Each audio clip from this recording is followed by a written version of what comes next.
To become a police officer, a person goes through intense training on how to protect the public and themselves from danger. Many cops take considerable risks to defend others from some of the most terrifying situations.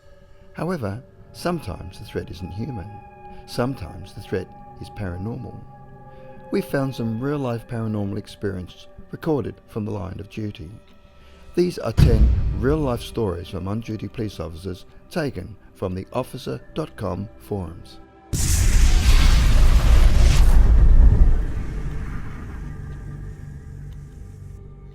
Number 10. The key holder. Myself and a buddy and my squad responded to an alarm. The incident location was an old office-type building that had been converted to doctors' offices. There was a pharmacy attached to it. Our dispatch received a motion signal from an upstairs office. Keyholder arrives on scene and we go in to secure the building. The stairs were locked behind a door that, of course, the keyholder didn't have keys to, so we took the elevator up to the second floor. Not the most tactical sound option, I know. Elevator opens to a pitch black hallway, except for one overhead light at the end of the hall. We start checking doors and so far all are secured. We get to the last office and sure enough the door is unlocked. We make entry and observe it to be an unused office. The door opened to a sizable waiting room and reception area. There are about 10 or 12 exam rooms, all cleared with no hiccups. We exit the office and immediately something seems off. That is when I realised the overhead light at our end of the hallway that had been on was now off, replaced by another light over by the elevators. I look at my squad mate and he is completely white. I ask him what is wrong and he says, "Weren't all those doors we just checked closed and locked?" I tell him yeah, so he says, "Well, now they're all standing open." Sure enough, all the officers down the hall we had just checked were now standing open. Adrenaline is racing at this point, so we start clearing offices and securing offices.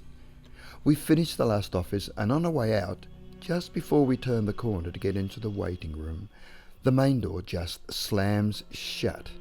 Then our radios start going nuts with some kind of static feedback. Now, I just want to get the hell out of there. We get back to the elevator and head down to the first floor to make contact with the key holder. However, key holder is nowhere to be found. I contact dispatch and request the callback number for the key holder so I can advise him of what we found. Dispatch states that the key holder was still en route to us and should arrive in 5 minutes. I advise dispatch that we had already been out with the key holder. Dispatch requests I give them a call. I call dispatch and she tells me that there is no way we were out with the key holder. She states that the alarm company had only just made contact with one. Eventually, the real key holder arrives on scene and I ask her about the man that had left us in the building, the first key holder. She asked me to describe him, and so I did. She states that sounds like one of the doctors that used to lease the office on the second floor at the end of the hall. She then states that he had committed suicide at his summer home several days ago. I still won't go back there. Number 9. The abandoned hospital. A few years back, prior to being a police officer, I worked as a security guard at a hospital. Sounds cool, and it was, except for the fact that it was 9 p.m. to 7 a.m. I worked alone, and the hospital I guarded was abandoned. A year prior, the hospital built a brand new facility to replace their 5-story tall 1900s building. When the employers and patients left, they left everything in place. It looked like the people just disappeared in a hurry. Past you full coffee mugs, uniforms hanging on coat racks, wheelchairs in the halls, everything as it was, with a good coating of dust. I was always a third shift kind of person. I don't get night jitters or scare easily, but this place could do it to the best of them. Every night I would walk or ride in a wheelchair through the halls that were supposed to be empty, unused. Every night I would end up having to close doors and relock them. I would walk one floor, move up to the next and continue on.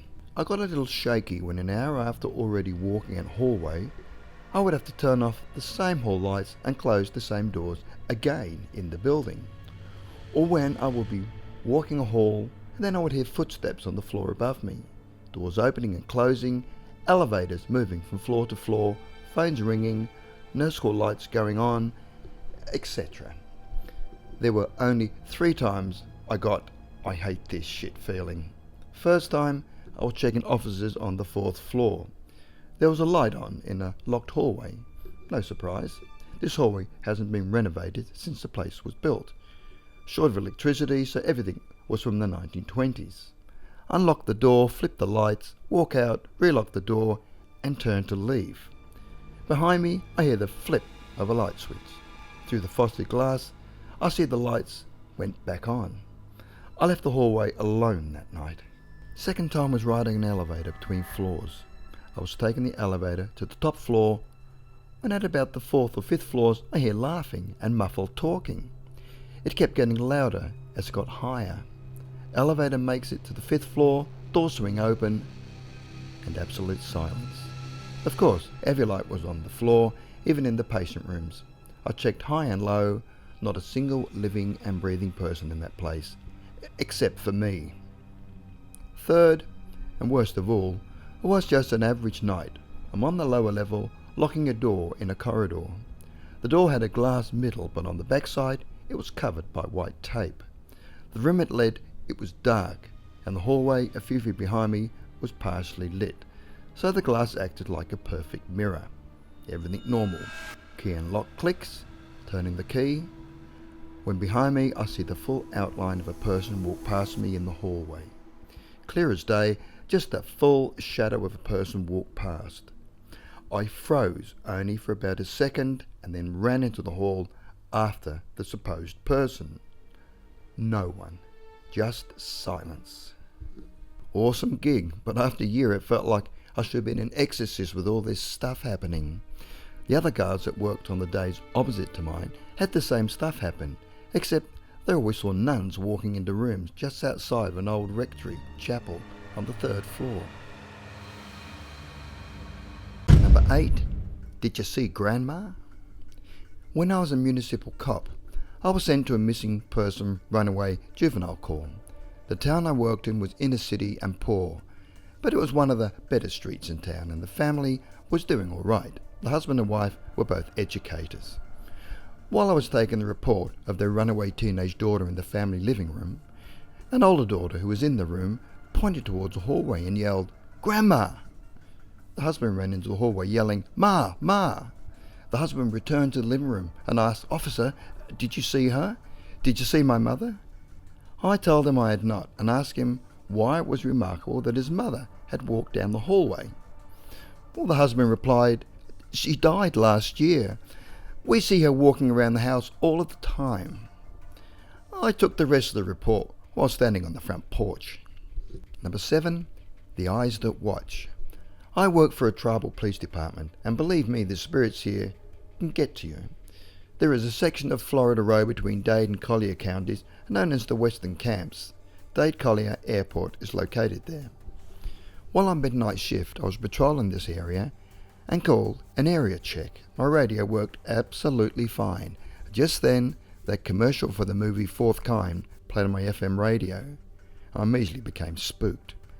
A couple of miles down the road, I called another check and got nothing but loud static.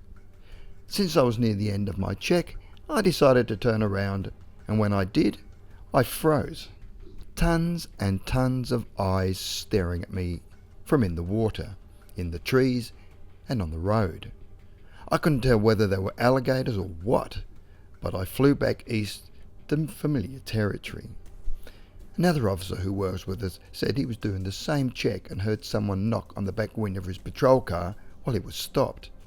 He stepped out of the vehicle with his weapon drawn, but saw absolutely nobody. I hate going out there.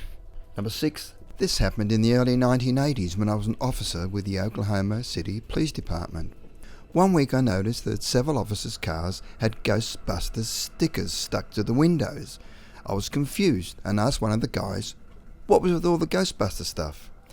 He told me that a few officers had been on a call recently where the occupants had complained of paranormal activity.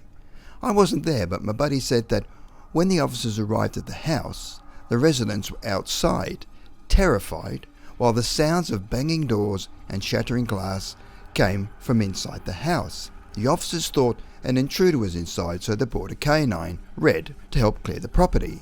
Now, Red was the meanest damn dog you ever saw, but he absolutely refused to go inside the home. He growled and whined, but would not set a paw inside. Eventually, the crashing and banging noises stopped, and a few officers checked out the home. Everything inside was destroyed, but there was no one around. The residents claimed the sounds had suddenly started up when they were inside and had no idea what caused them. That story always gave me the creeps.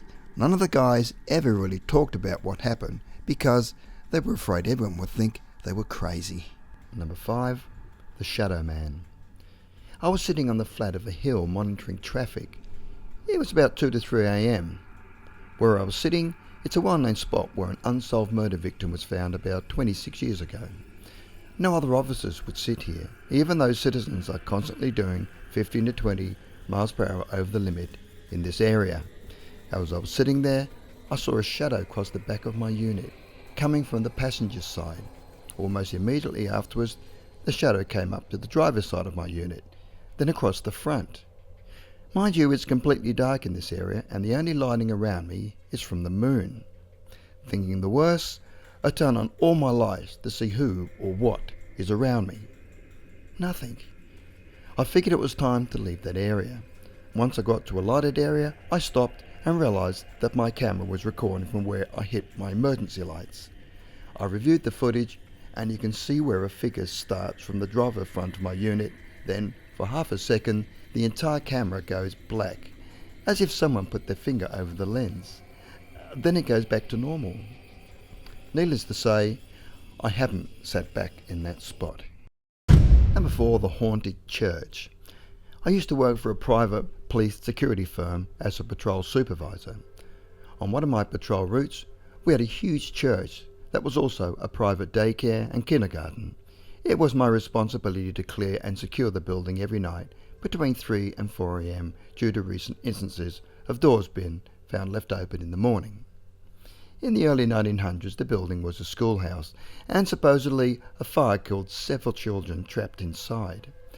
I didn't know any of this prior to working for the company. I only lasted about a week on this route prior to the requesting that the church be moved to earlier in the shift. Several extremely creepy things happened while assigned to the church. My first night there, I just walked down the very long main classroom hallway to clear all of the rooms, and when I turned around to walk back up the hallway, there was a red balloon floating in the middle of the hallway that was definitely not there prior. In the old pastor's office, there was a lamp shaped like a lighthouse that sat on a table in a large window. When I would pull up to the church, the lamp would be the first thing I would see in the office window. It was always turned on. However, when I would go back to check and lock the pastor's office from the inside, the lamp would always be off. When I would get back into the car to leave, the light would be back on again.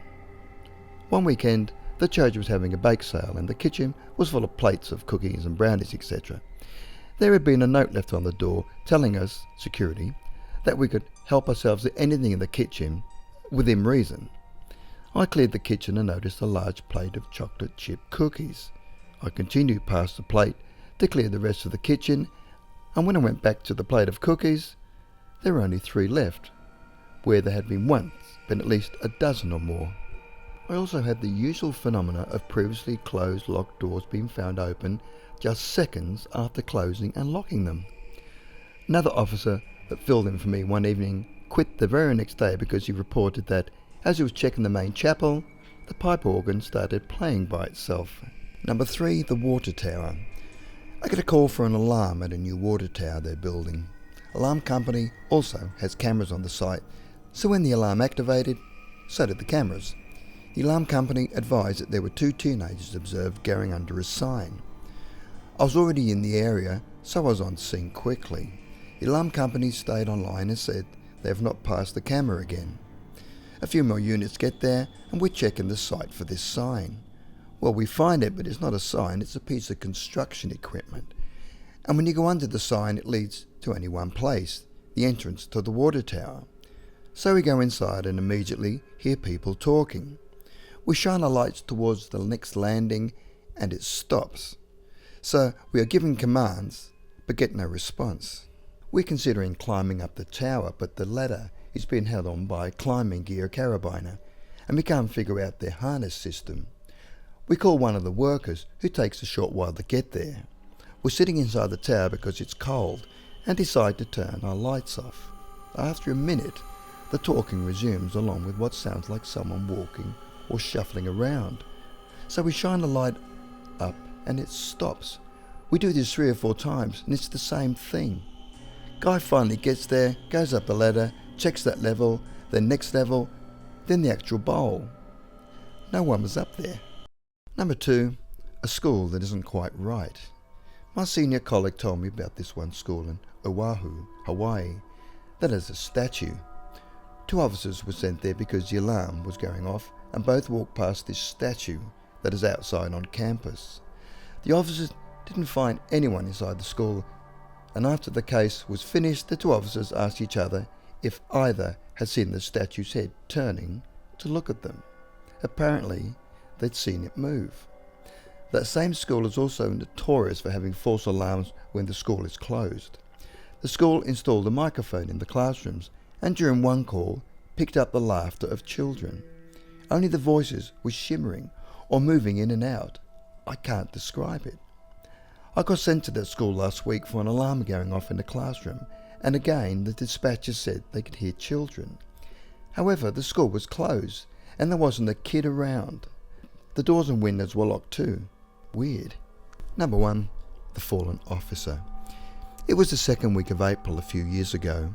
Around 2 a.m, a young junior female officer was coming off shift and walking to the locker rooms past an empty admin area. At that time of night, the office is all cleared out and can be eerie. She saw an older male officer standing there that she didn't know, and she said hello as she walked past. He ignored her, and when she looked back over her shoulder, he was gone. Of course she was creeped out, but told herself she was just tired and imagining things. A couple of days went by and she saw a picture of the same officer she had seen that night posted on a wall of fallen officers. That officer had killed himself with his service weapon a couple of years earlier. During the second week of April, he used to have a desk near where she saw him. I didn't know him very well as we have had a large department and we didn't work in the same areas. In all my dealings with him, he was very talented and skilled at his job and had a clear passion for it. It was a big loss. I just say, there's another one watching over us.